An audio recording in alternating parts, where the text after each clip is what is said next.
창세전부터 예고되고 예언되었다가 마침내 예수 그리스도께서 오셔서 구속의 역사를 이루시고 완성된 교회 지체들로서 실제적인 세상 속에서의 역할을 삶과 자세, 비교적 구체적으로 앞에서 당부한 바 있습니다.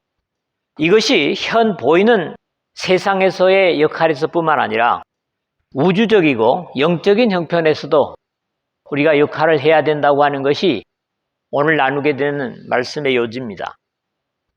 성경에서 싸움은 자기 자신과의 싸움, 로마서 7장 23절 같은 데 보니까 내 지체 속에서 한 다른 법이 내 마음의 법과 싸워 내 지체 속에 있는 죄의 법 아래로 나를 사로잡는 것을 보는도다.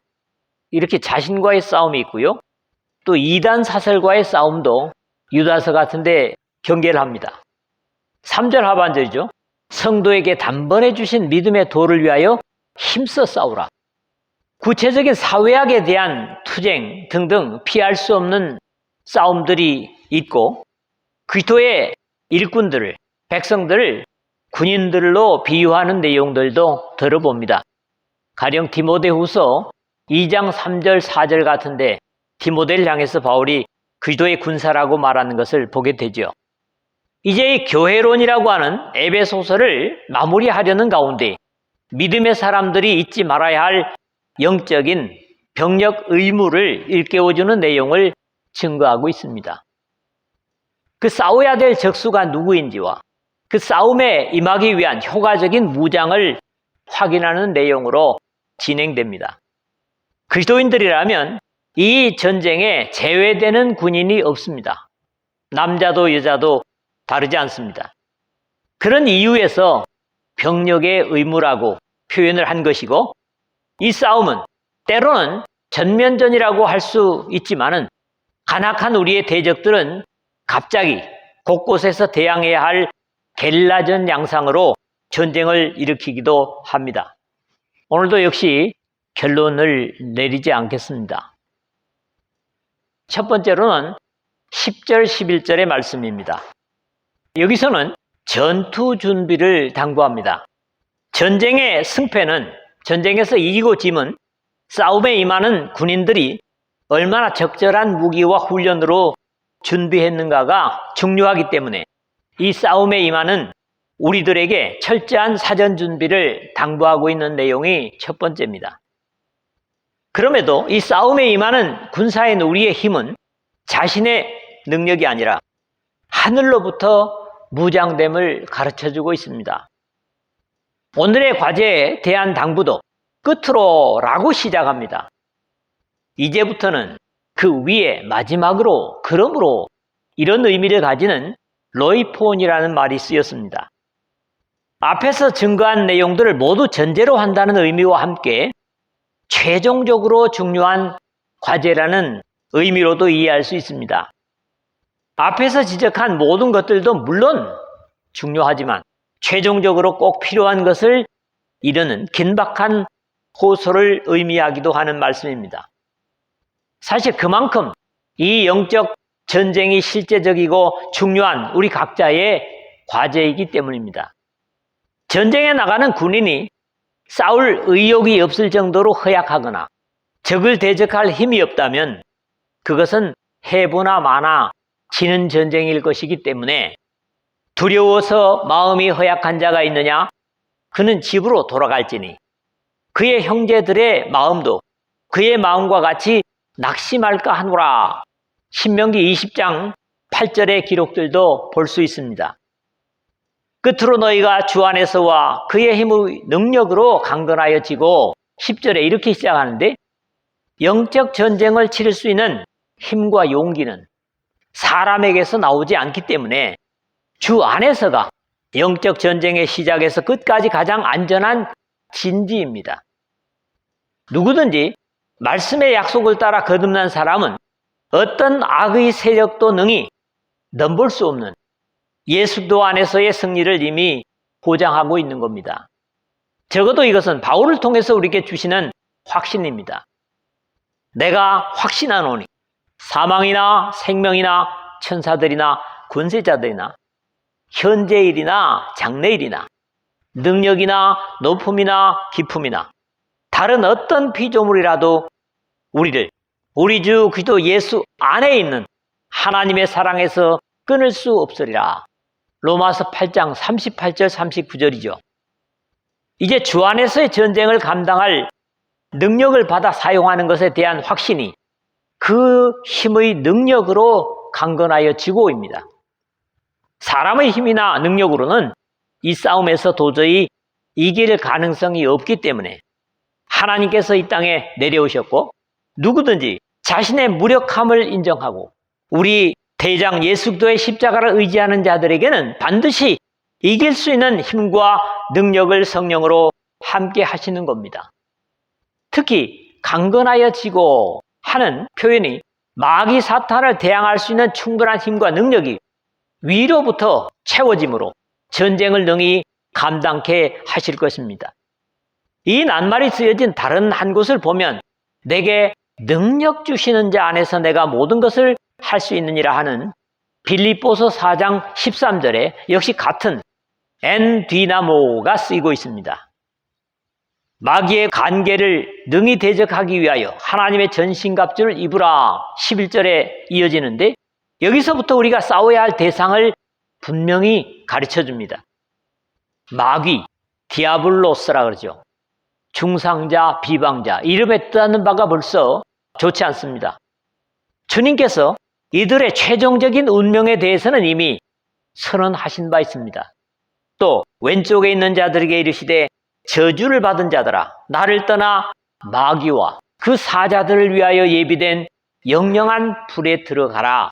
마태복음 25장 41절이죠. 늘 얘기하는 것이지만 영영한 불, 지옥은 하나님의 백성들이나 사람들을 위해서 준비된 것이 아닙니다. 마귀 사탄을 위해서 준비된 거죠. 그리고 마귀 사탄을 순종하고 따르는 사람들은 반드시 그들의 운명과 같을 수밖에 없는 겁니다. 주로 마귀들이 사용하는 것들은 진리와 빛이신 하나님과는 정반대의 방법을 씁니다. 여기 보면 간계라는 말이 있죠.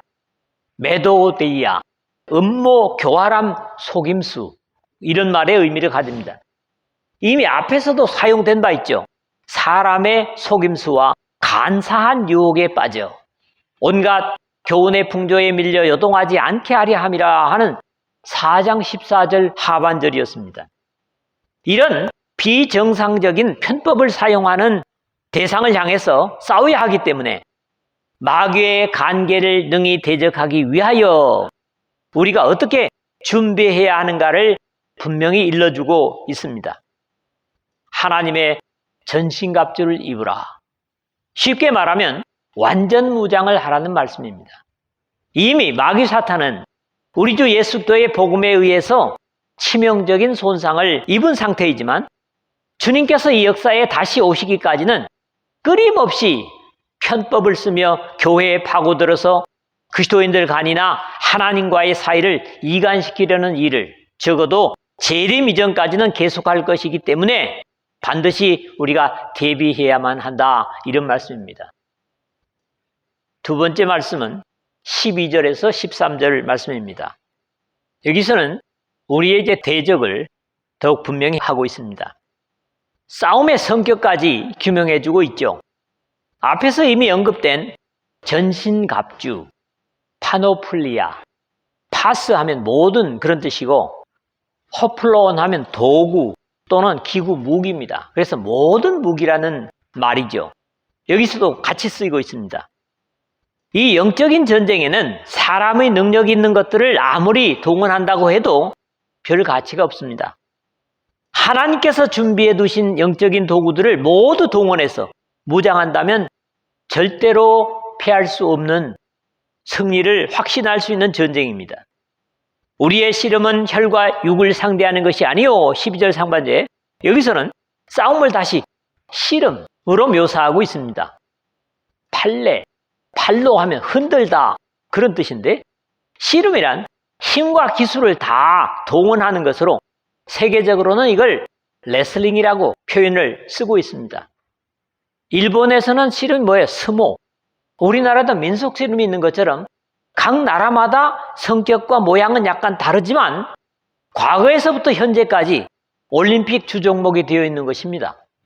서로 맞붙어서 힘과 기술을 다 동원하는 레슬링에 승리자만이 웃을 수 있는 것처럼 우리 영적 싸움에도 마찬가지이기 때문에 바울의 이기기를 다투는 자마다 모든 일에 절제하나니 그들은 썩을 승리자의 관을 얻고자 하되 우리는 썩지 아니할 것을 얻고자 하노라.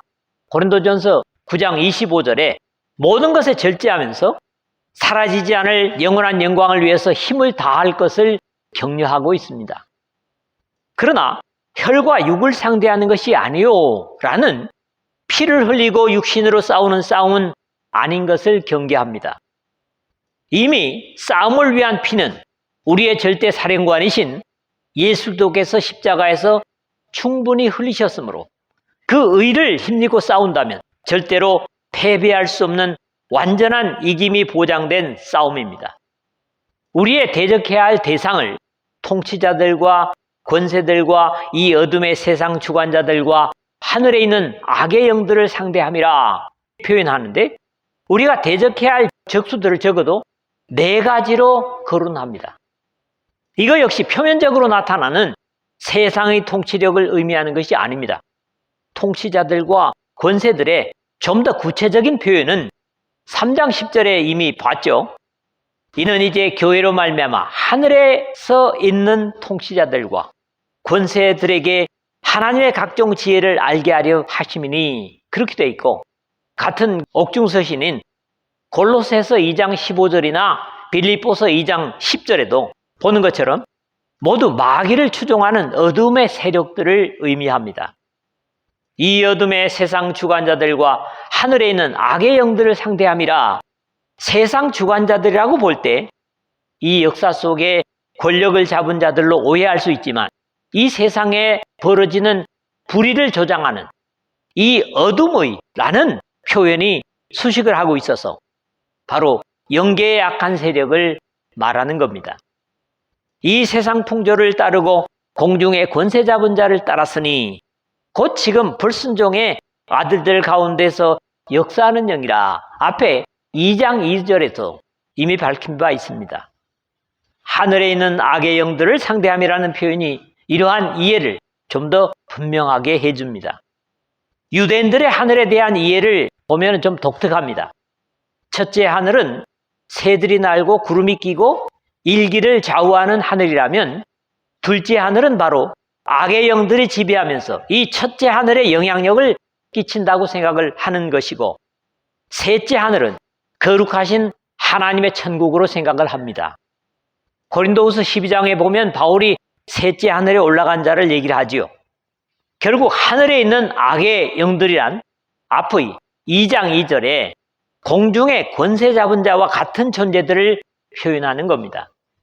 육신의 싸움이나 전쟁이 아니라 이런 영적인 대상을 상대해야 하기 때문에 거기에 따른 무장 역시 다른 것입니다.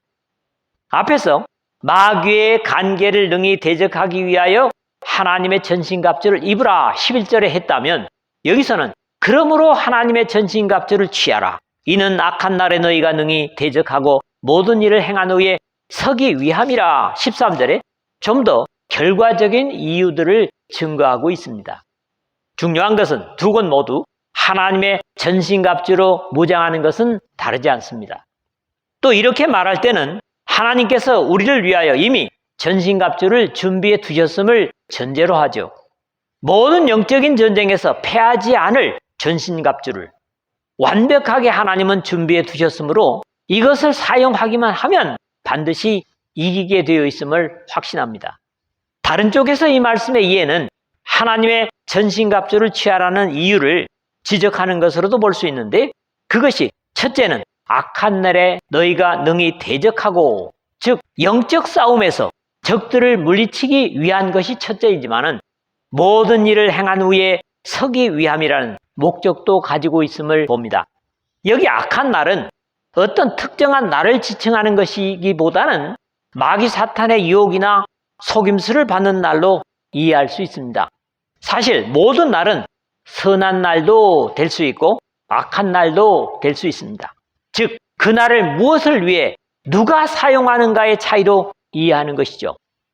야고보의 증거대로 오직 각 사람이 시험을 받는 것은 자기 욕심에 끌려 미혹됨이니 욕심이 잉태한 즉 죄를 낳고 죄가 장성한 즉 사망을 낳느니라. 야고보서 1장 14절 15절인데 한 것처럼 육신의 욕심에 이끌려 죄와 사망으로 가는 일을 한다면 악한 날이 될 것입니다. 반대로 하나님의 뜻을 실행하는 매일매일이 된다면 비록 우리의 몸이 점점 쇠하여 간다고 할지라도 그러므로 우리가 낙심하지 아니하노니 우리의 겉사람은 낡아지나 우리의 속사람은 날로 새로워지도다 하는 고린도후서 4장 16절의 말씀처럼 날로 새로워지는 영적 체험을 할 수 있기 때문입니다. 결국 매일매일을 이렇게 거룩함으로 채워간다면 여기에 표현되는 대로 모든 일을 행한 후에 하나님 앞에 영광스러운 승리자로 설 수 있을 것입니다. 믿으시기를 주님의 이름으로 축복합니다. 세 번째 마지막으로는 14절에서 17절입니다. 전략 전술 무기로 무장하라고 하는 당부를 하고 있습니다. 오늘 내용의 마지막에서는 악의 영들을 대적하기 위한 전략용 무기와 악의 공격으로부터 자신을 보호하기 위한 전술용 무기들을 준비하라는 것으로 이것이 앞에서 말한 하나님의 전신갑주의 세부적인 무장이라고 이해됩니다. 여기에 독특한 것은 먼저 호신용 무기들을 5가지나 말한 후에 공격용 무기를 거론하고 있습니다. 결국 상대에 대한 공격용 무기는 별로 없고 주로 방어용 무기가 많은 것도 적극적인 공격보다는 영적인 싸움의 대부분 방어를 위한 것들임을 이해할 수 있습니다. 그런즉 서서 진리로 너희 허리띠를 띠고 의의 호심경을 붙이고 14절인데 이 말씀은 구약 성경 이사야서에 메시아를 통한 평화의 나라를 의미하는 예언의 말씀에서 인용한 것으로 이해됩니다. 공의로 그 허리띠를 삼으며 성실로 그의 몸의 띠를 삼으리라. 이사야서 11장 5절입니다.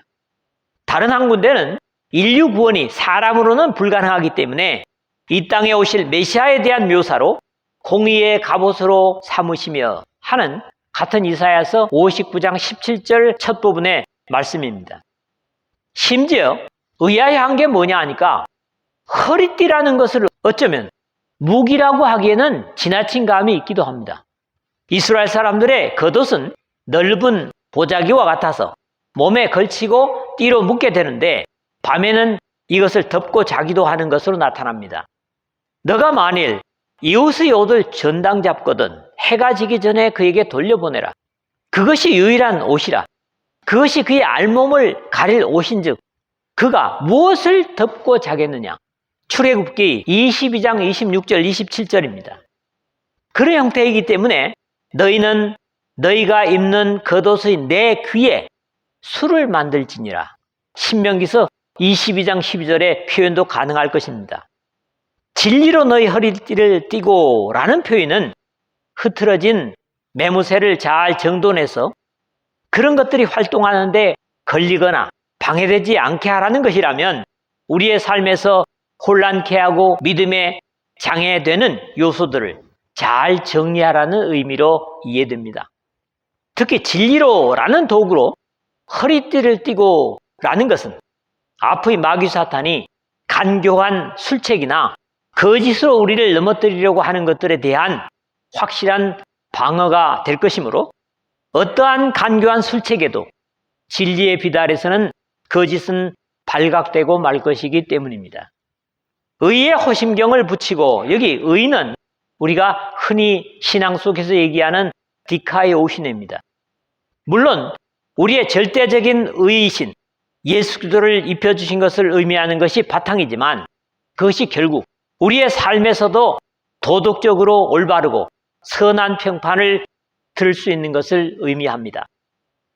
이 호심경, 도락스, 흉갑, 흉배, 가슴막이 이런 것인데 신약성경에 5번 쓰이고 있습니다.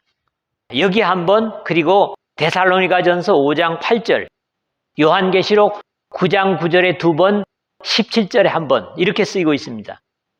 가장 중요한 심장을 보호하는 노쇠로 만든 흉갑을 1세기의 군인들에게서 볼 수 있는데 지금은 아마 방탄조끼 같은 걸 겁니다. 결국 심장을 보호하는 이 의의 호심경은 우리의 영적인 호흡이 결코 멎지 않도록 입어야 할 방어용 수단입니다. 평안의 복음이 준비한 것으로 신을 신고 15절인데 언제나 신을 신는 것은 활동을 위한 준비 작업이죠. 그러면서도 복음을 들고 산을 넘는 자의 발이 어찌 그리 아름다운고 하는 것으로 봐서 우리의 영역을 넓혀주는 그런 복음 전파의 모습일 수도 있습니다. 그러므로 믿음의 사람들의 전투를 위한 안전화도 신게 되는데 평안의 복음이 준비한 것으로 불화의 관계였던 하나님과의 화해와 복음으로 같은 전투와 싸움을 함께 감당할 믿음의 지체들과의 협력을 의미하기도 할 것입니다.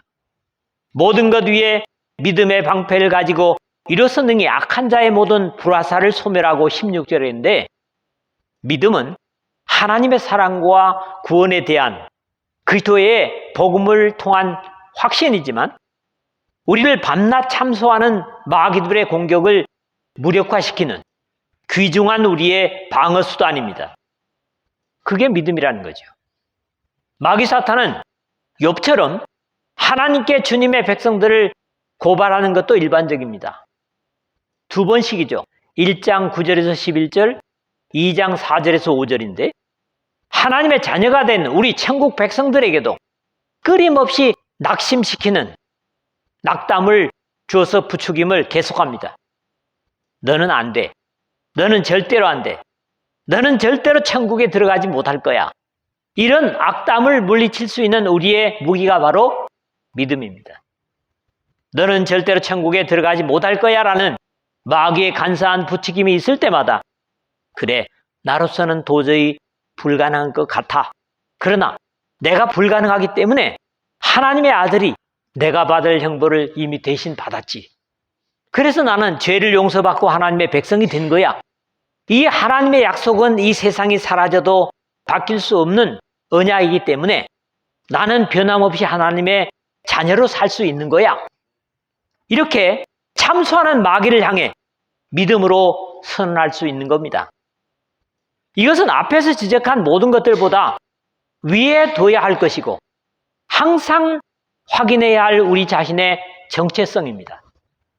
방패라고 하는 것은 이 성경이 쓰여진 1세기에 적으로부터 가해오는 모든 공격을 무력화시키는 방어용 무기로 없어서는 안 될 귀중한 방어 수단이었습니다. 이 방패는 가장 튼튼하고 가벼운 재질로 만들어져서 언제나 주변에서 날아오는 화살이나 창, 칼의 공격으로부터 자신을 보호하는 유용한 도구라고 할 때 신앙의 사람들에게 있어 믿음의 방패야말로 악한 자의 모든 불화살을 소멸하고 든든히 설 수 있는 귀한 보물입니다. 구원의 투구와 성령의 검 곧 하나님의 말씀을 가지라 17절에 그랬는데 구원의 투구, 이 말씀은 메시아 자신에 대한 표현으로 구약 성경에 묘사되고 있는 것을 인용한 것으로 여겨집니다. 구원을 자기의 머리에 써서 투구로 삼으시며 이사야서 59장 17절 중간에 쓰이고 있습니다. 믿음의 사람들은 에베소 교회 성도들뿐만 아니라 모든 하나님의 백성들이라면 이미 그리스도 안에 들어와 있고 구원의 투구를 쓴 것입니다.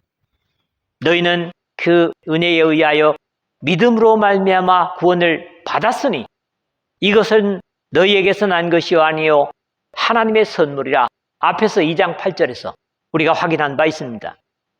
여기 나타나는 호심경과 투구를 함께 언급하는 우리는 낮에 속하였으니 정신을 차리고 믿음과 사랑의 호심경을 붙이고 구원의 소망의 투구를 쓰자. 데살로니가전서 5장 8절에 데살로니가 교회를 향한 바울의 편지에서는 믿음과 사랑의 호심경과 또 구원의 소망의 투구로 표현하는 것이 조금 다르지만 의미에 있어서는 크게 차이가 없다고 보여집니다. 앞에서 가슴을 보호하는 도구가 호심경이라면 투구는 머리를 보호하는 도구입니다. 1세기에 검투사나 군인들이 견고한 투구를 쓰고 전투에 임한다면 칼로 내리쳐도 머리를 상하지 않을 겁니다. 우리가 그 예로 보면 겟세마네 동산에 예수들을 잡으러 온 사람을 베드로가 칼로 내리쳤지만 귀만 잘려나간 것도 그 제사장의 종인 말고가 아마 투구를 쓰고 있었기 때문이 아닌가. 요한복음 18장 10절에 그렇게 여겨집니다. 사람에게 있어서 가장 중요한 부분이 바로 가슴과 머리입니다. 가슴에는 심장이 있고 머리에는 뇌가 있기 때문이죠. 그런데 영적인 의미로도 이걸 그대로 응용하는 것 같습니다. 이 두 곳입니다. 우리는 그래요. 사랑이라고 하는 것이 머리에 있는지 가슴에 있는지 여러분 알아요? 저도 몰라요. 가슴과 머리에 분명히 사랑이 있을 것인데 어디에 있는지는 저도 잘 모릅니다. 이제 마지막으로 유일하게 공격력 무기가 언급되고 있습니다.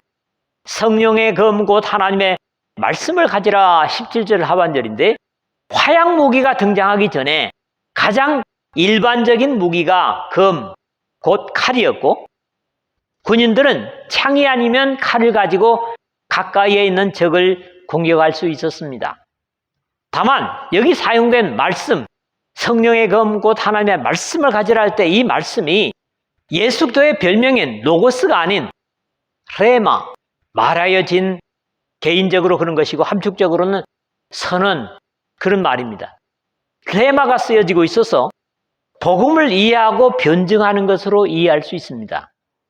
참소해 오는 마귀 사탄의 공격 속에서 복음을 논리적으로 증거함으로 대적들을 절망시킬 수 있는 데서 말씀이 공격이 될 것입니다.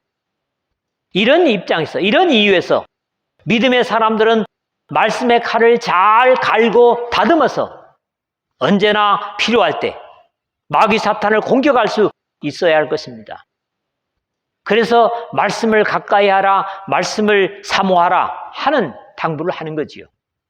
여러분 모두가 이런 하나님께서 주신 완벽한 무기들로 무장을 하고 말씀의 검을 가지고 여러분들의 영적인 전쟁에 늘 임함으로 하나님의 영광된 이름을 높이고 우리를 우리에게 하신 예수 그리스도의 희생에 존귀와 감사와 찬양을 늘 드릴 수 있는 모두 되시기를 주님의 이름